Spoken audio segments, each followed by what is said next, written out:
जा रहे हैं या पूरे पाकिस्तान में कहीं पे भी जा रहे हैं तो उनका काफ़ी ट्रैफिक का जो है वो दबाव वो उनका वो बचत हो रही है और कोई आधे घंटे से 45 मिनट तक की ट्रैफिक की उनको सेविंग जो है लोगों को हो रही है। तो शाहराह भुट्टो का बहुत अच्छा रिस्पांस है और उसी शाहराह भुट्टो पे फिर हमने जो है वो पुलिस की भी सिक्योरिटी वहाँ बढ़ाई हुई है। रेस्क्यू 1112 के इदारे भी वहाँ पे डिप्लॉय किए हुए हैं, एम्बुलेंसेज भी डिप्लॉय की हुई हैं, फायर ब्रिगेड्स भी डिप्लॉय की हुई हैं ताकि खुदा न खास्ता किसी भी सूरत में जो है जो भी एक बेसिक फैसिलिटीज़ हैं वो शाहराह भुट्टो पे इस वक्त प्रोवाइड कर दी जा चुकी हैं और वो शाहराह भुट्टो एक स्टेट ऑफ द आर्ट इस वक्त प्रोजेक्ट है। तो कराची में इस वक्त आप देखते हैं कि लोग कराची की को क्रिटिसाइज़ करते रहते हैं, लेकिन कराची में इस वक्त बहुत ज़्यादा तरक्याती काम चल रहे हैं, बहुत ज़्यादा ब्रिजेस बन रही हैं, अंडर पासिस बन रहे हैं और बहुत बड़े प्रोजेक्ट्स कराची में जो है इस वक्त वो ज़ेर तामीर हैं। काफ़ी प्रोजेक्ट कंप्लीट भी हो चुके हैं। हेल्थ में भी अल्हम्दुलिल्लाह कराची पूरे पाकिस्तान में जो है इस वक्त नंबर 1 पे है। पूरे पाकिस्तान में लोग अगर मुवाजना करें तो जो इस वक्त हेल्थ की सूरत हाल है वो पूरे पाकिस्तान में वाहिद शहर कराची है जिसमें state of the art health की फैसिलिटीज़ जो हैं जो कि फ्री ऑफ कॉस्ट दी जा रही हैं। और उसमें आप देखें कि पंजाब से भी पेशेंट्स आ रहे हैं, खैबर पख्तूनख्वा से भी आ रहे हैं, बलूचिस्तान से भी आ रहे हैं और पूरे पाकिस्तान से जो पेशेंट्स जो है वो फ्री ऑफ कॉस्ट इलाज के लिए वो इस वक्त जो है वो कराची और जो सिंध के बाकी शहर हैं गम्बट वगैरह वहाँ पे इलाज के लिए जा रहे हैं। तो ये सारी वो चीज़ें हैं जो बुनियादी सहूलतें दे रही हैं। हमारे पास मोटरवेज़ के इशूज़ हैं, वो हमने बहुत मरतबा उसको हाईलाइट किया कि वफाकी हुकूमत की जानिब से जो है वो हमेशा मोटरवेज़ जो हैं वो यहाँ पे थोड़ा उस पर कम उसको सिंध को प्रायोरिटी दी गई है इस वक्त। हालांकि जो कराची आपका पोर्ट सिटी है तो पूरे कराची की जो इस वक्त जो ट्रैफिक है हैवी ट्रैफिक इंपोर्ट के लिए और एक्सपोर्ट के लिए वो कराची आती है। तो जब आपने मोटरवे की शुरुआत करनी है तो मोटरवे की शुरुआत आपने कराची से करनी है कि वो आपका समझे कि वो वहाँ से शुरुआत है उसकी, तो वहाँ के बाद फिर पाकिस्तान के बाकी इलाकों में मोटरवे जानी चाहिए। लेकिन हमारे पास इस बार थोड़ा उसका उल्टा किस्सा किया गया कि पूरे पाकिस्तान में मोटरवे बन गए, सिर्फ और सिर्फ जो यहाँ पे नेशनल हाईवे के जो रोड हैं जो कि फेडरल गवर्नमेंट के अंडर आते हैं वहाँ पे सड़कें जो है उनका अभी प्रॉब्लम है। बाकी जो सिंध गवर्नमेंट की जो रोड्स हैं वो सड़कें हैं वहाँ पे सिंध भर में, मैं किसी एक शहर की बात नहीं कर रहा, सिंध भर में जो है वो बेहतर से बेहतर जो है वो ट्रैफिक का निज़ाम दिया गया है जिससे लोगों को सफरी सहूलियात जो है वो मुयसर हो रही हैं। और आपको पता है कि इस वक्त सिंध जो है वो हर हाल में सबसे बेहतर से बेहतर काम कर रहा है। इस वक्त सिंध में पाकिस्तान नहीं दुनिया का सबसे बड़े में बड़ा रिहायशी मनसूबा जो है वो हाउसिंग का 21 लाख घर जो बन रहे हैं वो भी सूबा सिंध में बन रहे हैं, जो कि चेयरमैन बिलावल भुट्टो ज़रदारी साहब का विजन था, प्रेसिडेंट आसिफ अली ज़रदारी साहब का विजन था। और वो 21 लाख घर बन रहे हैं जो कि किसी और सूबे में किसी और मुल्क में नहीं है।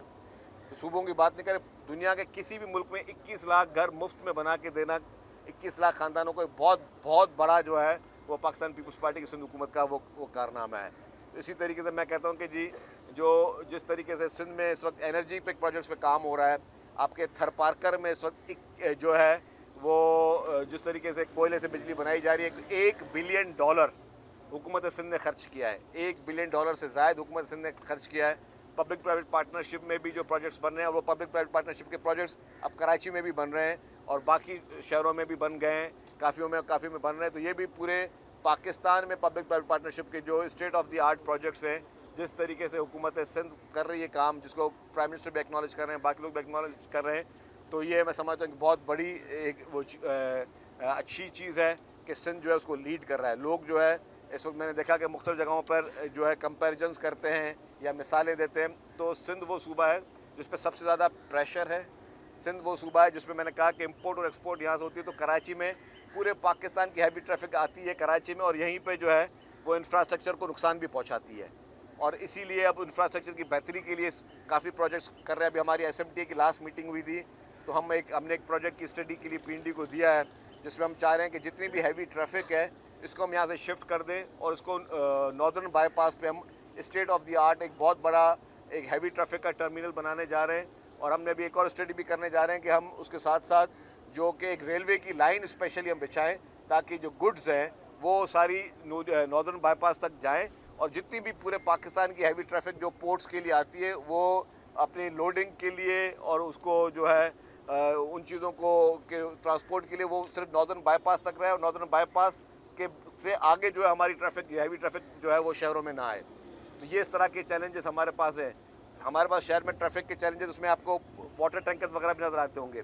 अब उसमें भी इशू है कि बाकी शहरों को लोग मुवाजना करते हैं, अगर पंजाब में जाके देखें, लाहौर में देखें या दूसरी जगहों पर देखें तो वहाँ पर सारा सब सॉइल वाटर है, वहाँ पे अगर पीने का पानी चाहिए तो सब सॉइल आपने जो है वो बोरिंग का पानी उनका चल रहा है, जो कि वो पूरे लाहौर को और बाकी शहरों को मिल रहा है। सिंध में अब कराची टेल में है, इस वक्त भी कराची को पानी की शॉर्टेज 20% है, जिसका सिंध हुकूमत ने बहुत दफ़ा ख़त भी इर्सा को लिखा है कि जी 20% की हमें इस वक्त पानी की शॉर्टेज मिल रही है, तो उस वजह से भी पानी की शॉर्टेज का शहर को सामना करना पड़ रहा है। तो उस पानी को जो हमारा जो पानी हमें 20% वो शॉर्ट हो रहा है, तो शहर के लिए वो टैंकरों के ज़रिए पानी को जो है वो पहुँचाना पड़ रहा है। तो वो भी एक वो भी हमारे पास ट्रैफिक का और इंफ्रास्ट्रक्चर पे एक बहुत बड़ा दबाव है। तो हमारे इस शहर को चैलेंजेस बहुत हैं। रोज़गार के लिए पूरे पाकिस्तान से लोग जो है वो कराची आते हैं। पूरे पाकिस्तान से लोग रोज़गार के लिए इस्लामाबाद, लाहौर या किसी और शहर नहीं जाते। बलूचिस्तान से लोग, खैबर पख्तूनख्वा से लोग, कश्मीर से लोग, गिलगित बल्तिस्तान से लोग। आप देखेंगे कराची वो पाकिस्तान का वाहिद शहर है, आपको हर ज़बान बोलने वाला मिलेगा, हर रंग नस्ल का आदमी आपको मिलेगा। इस तरीके की आपको डायनामिक्स जो है वो पाकिस्तान के किसी शहर में नहीं मिलेंगे, क्योंकि कराची जो है वो सारी चीज़ों का बोझ उठा रहा है, रोज़गार का बोझ भी उठा रहा है, हेल्थ का, जो मैंने बताया कि पूरे पाकिस्तान से लोग हेल्थ के लिए आ रहे हैं, तो हेल्थ के फैसिलिटीज़ के लिए आ रहे हैं, तो उसका बोझ भी उठा रहा है। तो पाकिस्तान का सबसे ज़्यादा चैलेंज वाला शहर जो है वो कराची है, और सबसे ज़्यादा कराची टैक्स भी दे रहा है। तो ये सारी चीज़ें हैं जो कराची के क्रेडिट में जाती है कि कराची इतने बड़े चैलेंजेस के बावजूद कराची शहर जो है वो सारे उन चैलेंजेस को फेस भी कर रहा है, और कराची शहर जो है वो उसके बाद लोगों को फैसिलिटीज़ देना भी लोगों के लिए एक बहुत बड़ा चैलेंज कराची के लिए। तो इसीलिए जो लोग मुआवजा करते हैं, मैं ये कहूँगा कि अगर किसी शहर से भी मुआवजा करना है तो आप देखें कि कराची पे बोझ कितना है। मतलब अगर कोई भी ऐसा शहर जिसकी 50 लाख की आबादी हो, या 1 करोड़ की आबादी हो, 1.5 करोड़ की आबादी हो, उसको आप इतने बड़े शहर से आप कंपेयर नहीं कर सकते, क्योंकि जितनी बड़ी आबादी होती है उतने बड़े चैलेंजेस भी होते हैं। जब बाहर से लोग आते हैं यहाँ पे रोज़गार के लिए, मतलब नॉर्दर्न एरिया से या अप कंट्री साइड से, तो उन लोगों को, वो लोग यहाँ पे पानी पीने का भी उनको चाहिए, उन लोगों को इंफ्रास्ट्रक्चर भी यूज़ करते हैं, ड्रेनेज भी यूज़ करते हैं, यहाँ के रिसोर्सेज भी यूज़ करते हैं, तो सारा प्रेशर जो है उस शहर पे है। तो कराची, मैं कहता हूँ, एक इटसेल्फ एक बहुत, दुनिया के कितने ममालिक देख ले, उतने ममालिक की इतनी पॉपुलेशन नहीं है जितनी सिर्फ एक कराची शहर की पॉपुलेशन है। तो उसको वो चैलेंजेस को भी फेस कर रहा है, और साथ साथ इंफ्रास्ट्रक्चर पे भी काम कर रहा है। तो उस पर बहुत ज़्यादा काम अल्हम्दुलिल्लाह हो रहा है। हमारे जो हमारे टाउन्स हैं वो भी कुछ वहाँ पे कोई हिस्सा आ रहा है। हमारे जो है KMC वो काम कर रही है, हमारा लोकल गवर्नमेंट डिपार्टमेंट काम कर रहा है, हमारे बाकी महकमे जो है वो भी काम कर रहे हैं। तो कराची में जो इस वक्त भी कोई अरबों रुपए की जो है वो हुकूमत सिंध की जानिब से इंफ्रास्ट्रक्चर पे अखराजात किए जा रहे हैं, और कराची का इंशाल्लाह ताला जिस स्पीड से काम चल रहा है तो कराची बहुत जल्द बेहतर हो जाएगा। कराची के जो बड़े चैलेंजेस हैं वो बहुत जल्द जो है वो अपने पाए तकमील तक पहुँचेंगे। अभी शर्जील साहब ये बता रहे हैं सर, वो पहले जो है मरियम नवाज साहिबा तनकीद करती थी, उसके तर्जमान सिंध हुकूमत पे जो है वो तीर चलाते थे। अब उन्होंने शोहर को जो है लॉन्च कर दिया है, और कैप्टन सफदर ने मतलब इतने इस लहजे में और इस तरह की बातें की, आपने सुनी होगी, जो नाकाबिले बर्दाश्त है। आप उनके इत्तेहादी हैं, उनकी हुकूमत आपके बलबूते पे खड़ी है, फिर भी इस तरह के हमले। और शक्कर हैदराबाद मोटर में भी नहीं। अच्छा जी, मैं उस पर जाता हूँ कि जहाँ तक कैप्टन सफदर की बात की, मैं नहीं समझता कि कैप्टन सफदर की इतनी बड़ी कोई सियासी हैसियत है कि उस पर मैं कोई उस पर जवाब दूँ, और उनकी सियासी हैसियत कितनी है वो आपको ख़ुद पता होगा। आपने कहीं पे भी उनको देखा नहीं होगा। मतलब ख्याल से कि वो उन्होंने गिलगित को लास्ट प्रायोरिटी दी कि जिस शख्स को कहीं और नज़र नहीं काम आया उसको गिलगित भेज दिया गया।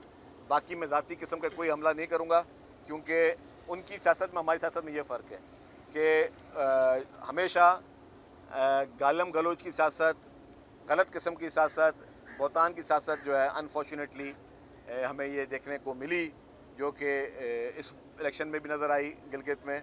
और वहाँ पे जिस तरह की लैंग्वेज इस्तेमाल की गई, मैं समझता हूँ कि इससे ज़्यादा शर्म से डूब मरने का और कोई मुकाम नहीं था जो लैंग्वेज कैप्टन सफदर ने की। और फिर वही कैप्टन सफदर यहाँ पे देख रहे हैं पीछे क्या है, ये मज़ार कायद नज़र आ रहा है, ये कैमरा दिखा रहे हैं मज़ार कायद।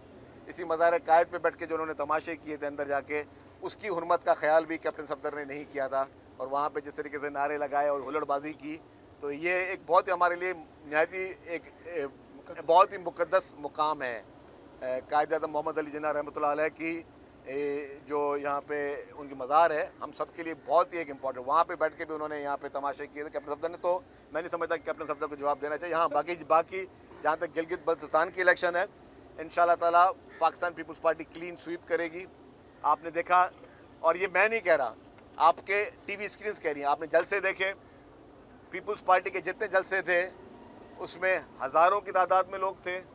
मुस्लिम लीग नून का कोई एक जलसा भी ऐसा नहीं था, वो लग रहा था जैसे कॉर्नर मीटिंग थी। और ये बात मैं एज ए पॉलिटिकल ओपोनेंट नहीं बोल रहा, मैं सारे मीडिया हाउसेस को बोलूँगा कि सारे जलसे निकाल दें आप PMLN को और पीपल्स पार्टी के, तो पब्लिक की जो वो थी, जो तवज्जो थी या पब्लिक का जो रुझान था वो पीपल्स पार्टी की तरफ था। वो चाह रही थी पब्लिक कि जी नौजवान क़यादत आए, और गिलगित बल्तिस्तान का नाम प्रेसिडेंट असद ज़रदारी साहब ने रखा, उनके राइट्स उनको वहाँ पे दिए, और जिस तरीके से उन्होंने गिलगित बल्तिस्तान को राइट्स दिए, उनके जो हुकूक थे वो उनको दिए 18वीं तरमीम के बाद, मैं समझता हूँ ये एक बहुत बड़ा जो है उनकी डिमांड थी।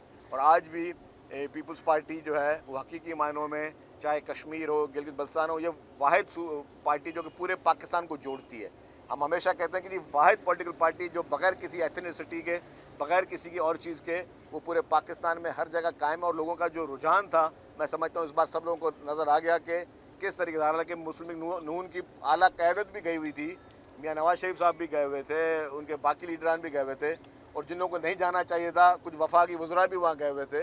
वफाकी वज़रा वहाँ पे स्कीमों के ऐलान भी कर रहे थे जो कि इलेक्शन कमीशन ऑफ पाकिस्तान के कोड ऑफ कंडक्ट की धज्जियाँ उड़ाई गई।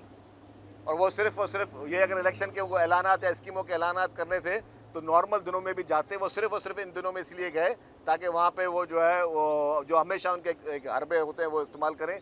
लेकिन मैं समझता हूँ कि मुस्लिम लीग नून को इस बार शिकस्त होगी और पीपल्स पार्टी इंशाअल्लाह ताला जो है वो बहुत बड़ी फतेह हासिल करेगी। शर्जील साहब ये बता दीजिएगा कि सिंध में चंद रोज से खबरें कुछ गर्दिश कर रही हैं कि पीपल्स पार्टी 28वीं तरमीम पे आमादा हो गई है और नए इंतजामी यूनिट्स बनाए जा रहे हैं कराची को वफाक के हवाले। अच्छा ये अच्छा क्या सवाल मुझे, मैं एक बात करूँ, ये मैं देख रहा था कि हमारे दोस्त हैं सहाफ़ी, उन्होंने बोला कि जी जो है प्रेसिडेंट साहब के हवाले से सोशल मीडिया पर चला दी कि जी 6 बनाएँ इंतजामी यूनिट, 8 बनाएँ। ये सारी चीज़ें गलत हैं। मैं सहाफ़ी भाइयों से गुजारिश करूँगा, सबके लिए सब काबिल एहतराम है, एहतराम का रिश्ता है। मैं वही कहता हूँ कि देखें जी, ये किसी के नाम से अच्छा आप अपनी ख्याल दे सकते हैं कि जी आपका ये ख्याल है कि जी आप 10 यूनिट चाहते हैं या 50 यूनिट चाहते हैं, किसी भी लीडर के नाम से मुंसलिक करके ये बात करना, फिर वो आता है वो पीका। हम नहीं चाहते कि हम उस चीज़ में जाएँ। पीपल्स पार्टी आपको पता है कि कभी भी जो आज़ादी सहाफ़त पर यकीन रखती है, और हम नहीं चाहते कि जी पीका के तहत अपने भाइयों सहाफ़ियों को उसमें हम ले जाए, उनके खिलाफ डिफेमेशन के केसेस करें।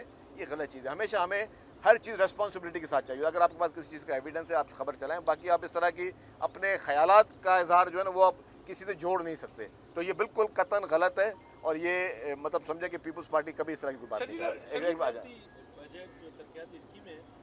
हालिया आइंदा साल वो कम करने का कहा गया है, क्या पैसे कम आ रहे हैं या वफाक को आपको पैसे देने हैं, मसला क्या है, क्यों तरक्यात स्कीमें नहीं ले रहे? देखिए जी, अभी फैसला नहीं हुआ है पूरा, वफाकी बजट आने दें। 10 जून को एक्सपेक्टेड है, 10 या 11-12 जून को शायद वो वफाकी बजट आएगा।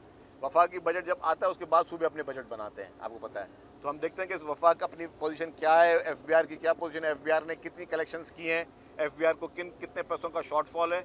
अगर FBR की कलेक्शन सामने आ जाती हैं, FBR के शॉर्टफॉल सामने आ जाते हैं, उसके बाद ही हम बता सकते हैं कि अगले बजट में हम डेवलपमेंट कितनी कर सकते हैं, कम कर सकते हैं, नहीं कर सकते हैं। जो चीज़ें हैं वो सारी चीज़ें सामने आएंगी जब वफाक की हुकूमत अपना बजट पेश करेगी। हम एज ए नेशन हमें मजबूत करना है अपने वफाक को, एज ए नेशन हमने अपने मुल्क को मजबूत करना है, और हम हर सूरत हाल में अपने पाकिस्तान के साथ खड़े हैं। हाँ, जहाँ पे हमारी चीज़ देखेंगे कि अगर चीज़ें सही होंगी तो डेफिनेट सपोर्ट करेंगे, जहाँ पे चीज़ें सही नहीं होंगी, ज़्यादती होगी तो डेफिनेटली उस पर हम आवाज़ भी उठाएंगे। शर्जील साहब ये बताइएगा, आपने नून लीग की बात तो की है, लेकिन वफाकी वज़ीर सेहत मुस्तफ़ा कमाल साहब अगेन वही मुतालबा कर रहे हैं कि ये जो 28वीं तरमीम है ये हमारी तरमीम है और आर्टिकल 140 ये लाजम है। उसके अलावा अनीस कायम खानी साहब ने गुज़िश्ता रोज़ जो है वो लियाकताबाद में बड़ी एक सख्त तकरीर की है, जिसमें उन्होंने अपने वर्कर्स के हमरा ये नारे लगाए हैं कि हम जल्द जो है वो कराची को हक दें, अदरवाइज हम सिंध गवर्नमेंट को ठीक करेंगे। तो आप ठीक काम नहीं कर रहे हैं अगर वो आप यार, आप मुझे बताओ, आप इतने अच्छे सहाफ़ी हो, यंग बच्चे हो, अभी नौजवान हो, आप अनीस कायम खानी साहब या आपने नाम लिया, मुस्तफ़ा कमाल साहब का या मुत्तहिदा कौमी मूवमेंट को आप संजीदा लेते हो? नहीं मुझे आप लेते हो नहीं, मैं आपसे सवाल पूछूँ, माइक आपकी तरफ करो, आप संजीदा लेते हो? नहीं लेते हो ना, तो भाई तो बात उनको आवाम जब संजीदा नहीं लेती है तो आप संजीदा ना लो ना। वो उनका आपको पता होना चाहिए कि वो किस तरीके से आए हैं अपनी सीटों पर, तो वो ऐसे ही करें। और जो जब MQM थी तो मैं समझता हूँ कि 18वीं आईनी तरमीम में जहाँ तक मुझे याद पड़ता है शायद MQM भी शायद उसमें शामिल थी, MQM ने भी सपोर्ट की थी। तो अब आके वो दूसरा अपना स्टांस भले करें। और 28वीं तरमीम के अभी तक ना कोई बात गश्त है, ना कोई उसका कोई अभी ड्राफ्ट बना है। ये सिर्फ हमारे कुछ दोस्त हैं वो बैठ के बात कर रहे हैं, उसको उस पर पीछे चलते हैं। आप MQM को संजीदा ना लें। रेड लाइन के बारे में बताइएगा, आपने मेन कॉरिडोर का बताइएगा कि कब तक उसका कॉन्ट्रैक्ट अवार्ड किया जाएगा। उसके अलावा सर येलो लाइन में जो खबरें चल रही हैं। जी, अच्छा सवाल किया आपने। जहाँ तक रेड लाइन की बात की, हम रेड लाइन का कॉरिडोर जो है उस पर काम चल रहा है, और अभी पहले मिक्स ट्रैफिक हमारी फर्स्ट प्रायोरिटी है। उसके बाद अभी हम बात ही कर रहे थे, हमें कंसल्टेंट की तरफ से कोई ड्राइंग में थोड़ा डिले था, तो उसको हम कोशिश करेंगे उसके स्टेशन वगैरह भी जल्दी हम कर दें। जहाँ तक येलो लाइन की आपने बात की, येलो लाइन में हमारे एक PD साहब थे, उन्होंने कुछ एडवांस पेमेंटें की, और वो एडवांस पेमेंटें जो की वो एज़ पर कॉन्ट्रैक्ट वो नहीं बनती हैं। कॉन्ट्रैक्ट्स बहुत क्लियर होते हैं। जब कॉन्ट्रैक्ट होते हैं तो उसका एक फॉर्मेट होता है। उस फॉर्मेट में ये होता है कि जी आपने जब वो IPC जनरेट होती है, जब आप कोई कॉन्ट्रैक्टर काम करता है तो IPC जनरेट होती है, तब पेमेंट करनी है। एडवांस पेमेंट आप नहीं कर सकते। तो जब वो उन्होंने एडवांस पेमेंट की तो हमें लेट पता चला, और जब वो तब पता चला जब वो PD हट गए थे, हमने दूसरा PD रखा। दूसरे PD ने हमें बताया कि जी इस तरह की एडवांस पेमेंट्स हुई हैं। तो हमने पर्सनली, मैंने जो मुझे पता चला तो हमने सेक्रेटरी साहब को बैठे हैं उनको भी बताया, चीफ मिनिस्टर साहब को बताया, चीफ सेक्रेटरी साहब को बताया। फिर सेक्रेटरी साहब ने राइटिंग में लेटर लिखा चीफ सेक्रेटरी साहब को और ACS PND को कि जी ये कुछ एडवांस पेमेंट हुई है, उस पर एक्शन लिया जाए। तो उस पर एक्शन सरकार ने लिया है। Thank you. नहीं, वो मुझे नहीं पता। एक पर्सन मुसलसल इंतजाम यूनिटों के हवाले से बात कर रहा है, इसको कौन कर रहा है? मोहम्मद मालिक छोड़ दें यार आप अभी इसको। ठीक है, थैंक यू, शुक्रिया।